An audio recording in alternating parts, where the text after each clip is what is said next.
എല്ലാവർക്കും പുതിയൊരു വീഡിയോയിലേക്ക് സ്വാഗതം. എടാ മക്കളെ, വളരെ ബിസി ആയിട്ടുള്ളൊരു ടൈമാണ്. പക്ഷേ നമുക്ക് വീഡിയോ ഇടാതിരിക്കാൻ കഴിയില്ല. കാരണം സെക്കൻഡ് സപ്ലിമെൻ്ററി അലോട്ട്മെൻറ്റിൻ്റെ ഒഫീഷ്യൽ നോട്ടിഫിക്കേഷൻ ഔട്ടായിട്ടുണ്ട്. സോ ഈ നോട്ടിഫിക്കേഷൻ പ്രകാരം വിദ്യാർത്ഥികൾക്ക് നിരവധി കൺഫ്യൂഷൻസുകളുണ്ട്. ആ കൺഫ്യൂഷൻസുകൾ ക്ലിയർ ചെയ്ത് തരിക എന്നുള്ളത് എൻ്റെ ഒരു ഉത്തരവാദിത്തമാണ്. സോ നിങ്ങളുടെ എല്ലാ ഡൗട്ട്സും ഈ വീഡിയോയിലൂടെ പക്കയായിട്ട് ക്ലിയർ ചെയ്ത് തരുന്നതാണ്. അപ്പോൾ നിങ്ങൾ സ്കിപ്പ് ചെയ്യാതെ വീഡിയോ മുഴുവനായും കാണുവാൻ വേണ്ടിയിട്ട് ശ്രമിക്കുക. ഓക്കെ, അപ്പോൾ നമുക്ക് വീഡിയോയിലേക്ക് കടക്കാം. എടാ മക്കളെ, സെക്കൻഡ് സപ്ലിമെൻ്ററി അലോട്ട്മെൻറ്റിൻ്റെ ഒഫീഷ്യൽ നോട്ടിഫിക്കേഷൻ എന്താ ഔട്ടായിട്ടുണ്ട്. ഇതെവിടെ നിങ്ങൾക്ക് കാണാൻ വേണ്ടി കഴിയും? നിങ്ങൾക്ക് കൃത്യമായി HSCAPലേക്ക് പോയി കഴിഞ്ഞാൽ അവിടെ സർക്കുലർ സെക്ഷനിൽ സെക്കൻഡ് സപ്ലിമെൻ്ററിയുടെ ഒഫീഷ്യൽ നോട്ടിഫിക്കേഷൻ ആൻഡ് സർക്കുലർ നിങ്ങൾക്ക് കാണാൻ വേണ്ടി കഴിയും. ഇതിനകത്ത് വളരെ കൃത്യമായി കാര്യങ്ങൾ പറഞ്ഞിട്ടുണ്ട്. ആർക്കൊക്കെ അപ്ലൈ ചെയ്യാം, എന്ന് മുതൽ അപ്ലൈ ചെയ്യാം, അപ്ലൈ ചെയ്യിക്കുമ്പോൾ ശ്രദ്ധിക്കേണ്ട കാര്യങ്ങൾ എന്തൊക്കെയാണ്, ഇതൊക്കെ വളരെ കൃത്യമായിട്ട് അതിൽ പറഞ്ഞിട്ടുണ്ട്. ഞാൻ നിങ്ങൾക്ക് വളരെ സിമ്പിളായിട്ട് വളരെ ഡീറ്റെയിൽ ആയിട്ട് കാര്യങ്ങൾ കൃത്യമായി പറഞ്ഞു തരാം. ഇപ്പോൾ നിങ്ങൾക്ക് നിലവിൽ HSCAP തുറന്നു കഴിഞ്ഞാൽ നിങ്ങൾക്ക് സ്കൂൾ വൈസ് വേക്കൻസീസ് കാണാൻ വേണ്ടി കഴിയും. അതായത് നിങ്ങൾക്ക് ഓരോ സ്കൂളിലും എത്രമാത്രം സീറ്റ് വേക്കൻ്റ് ആയിട്ടുണ്ട് എന്നതിൻ്റെ ഒരു ലിസ്റ്റ് കൃത്യമായിട്ടുണ്ട്. നമുക്കറിയാം, ഗവൺമെൻറ് അഡീഷണൽ ബാച്ചുകൾ അനുവദിച്ചിട്ടുണ്ട് അല്ലേ? അതായത് കണ്ണൂർ, കോഴിക്കോട്, കാസർഗോഡ് പോലെയുള്ള ജില്ലകളിൽ, പാലക്കാട് പോലുള്ള ജില്ലകളിൽ അഡീഷണൽ ആയിട്ട് ബാച്ചുകൾ അനുവദിച്ചിട്ടുണ്ട്. സോ ഈ ബാച്ചുകൾ പ്രകാരം പല സ്കൂളുകളിലെയും സീറ്റുകൾ എണ്ണം വർദ്ധിച്ചിട്ടുണ്ട്. ഓക്കെ, ഇനി അത് കൂടാണ്ട് ട്രാൻസ്ഫർ അലോട്ട്മെന്റിന് ശേഷം പല സ്കൂളിലും വേക്കൻ്റ് ആയിട്ട് സീറ്റുകളുണ്ട്. അപ്പോൾ ഈ സീറ്റുകളിലേക്കായിരിക്കും നിങ്ങൾക്ക് സെക്കൻഡ് സപ്ലിമെൻ്ററി അലോട്ട്മെന്റ് നടക്കുന്നത്. സോ നിങ്ങൾ ആദ്യം ചെയ്യേണ്ടത് എന്താണ്?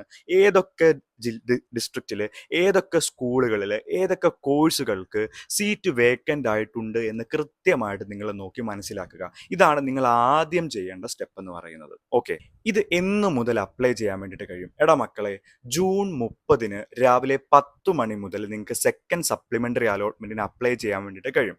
ജൂൺ 30 രാവിലെ 10 മണി മുതൽ നിങ്ങൾക്ക് അപ്ലൈ ചെയ്യാൻ വേണ്ടി കഴിയും. എങ്ങനെയാണ് അപ്ലൈ ചെയ്യേണ്ടത്?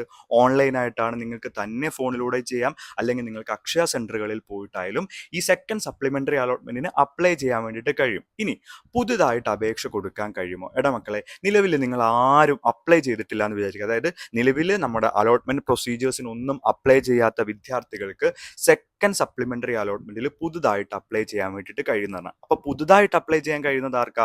നിലവിൽ അഡ്മിഷൻ കിട്ടാത്ത വിദ്യാർത്ഥികൾക്ക് മാത്രം. അഡ്മിഷൻ കിട്ടാത്തതെന്നല്ല, നിലവിൽ അലോട്ട്മെന്റിൽ ഒന്നും അപ്ലൈ ചെയ്യാത്ത വിദ്യാർത്ഥികൾക്കാണ് പുതുതായിട്ട് അപ്ലൈ ചെയ്യാൻ വേണ്ടിയിട്ട് കഴിയുന്നത് എന്നത് കൃത്യമായിട്ട് നിങ്ങൾ മനസ്സിലാക്കുക.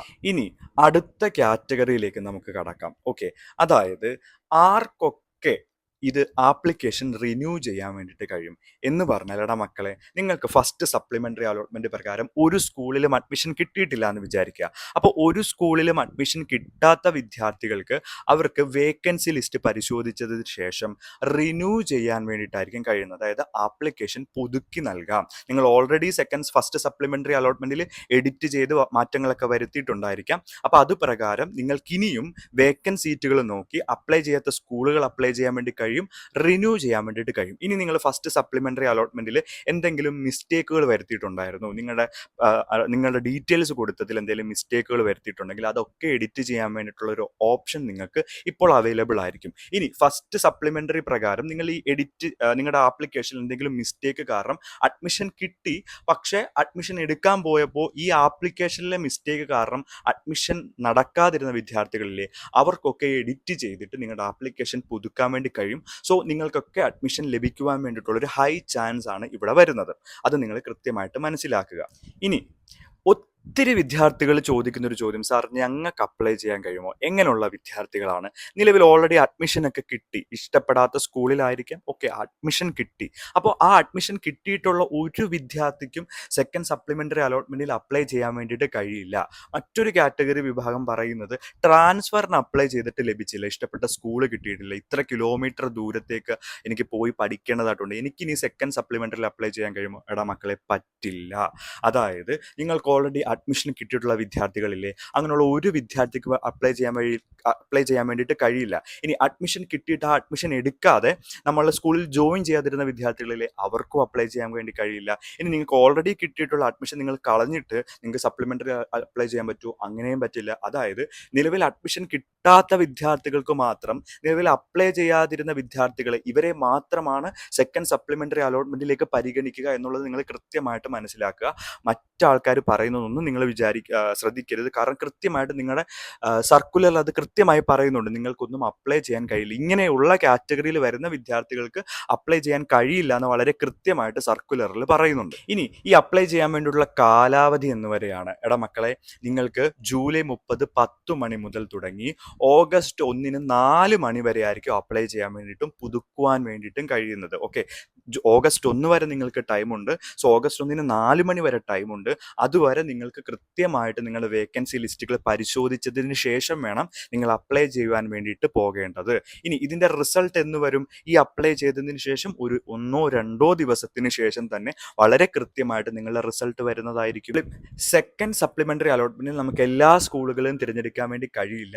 വേക്കൻ്റ് ആയിട്ടുള്ള സീറ്റുകളുള്ള സ്കൂളുകൾ മാത്രമേ, അതിൽ വേക്കൻ്റ് ആയിട്ട് കോമ്പിനേഷനുകളുള്ള സ്കൂളുകൾ മാത്രമേ നമുക്ക് കൃത്യമായിട്ട് തിരഞ്ഞെടുക്കുവാൻ വേണ്ടി കഴിയുകയുള്ളൂ. അപ്പോൾ ഇത് നിങ്ങൾ കൃത്യമായിട്ട് മനസ്സിലാക്കുക. എല്ലാ സ്കൂളുകളിലേക്കും നിങ്ങൾക്ക് അപ്ലൈ ചെയ്യാൻ വേണ്ടി കഴിയില്ല. നിങ്ങൾക്ക് പോയി വരുവാൻ കഴിയുന്ന മാക്സിമം സ്കൂളുകളിലേക്ക് സെക്കൻഡ് സപ്ലിമെൻ്ററി പ്രകാരം അഡ്മിഷന് വേണ്ടിയിട്ട് അപ്ലൈ ചെയ്യുക. നിങ്ങൾ അപ്ലൈ ചെയ്യാതെ ഇരിക്കരുത്. ഇനി സ്പോട്ട് അഡ്മിഷനൊക്കെ വേണ്ടിയിട്ട് കാത്തിരിക്കുന്ന വിദ്യാർത്ഥികളുണ്ട്. എടാ, സ്പോട്ട് അഡ്മിഷനൊക്കെ വരുമ്പോഴത്തേക്കും സീറ്റുകളുടെ എണ്ണം വളരെ കുറവായിരിക്കും. ഇത് സീറ്റുകൾ ഉണ്ടാവുമെന്ന് പോലും നമുക്ക് ഉറപ്പില്ല. ഇപ്പോൾ 99.9% സീറ്റുകൾ കാണില്ല.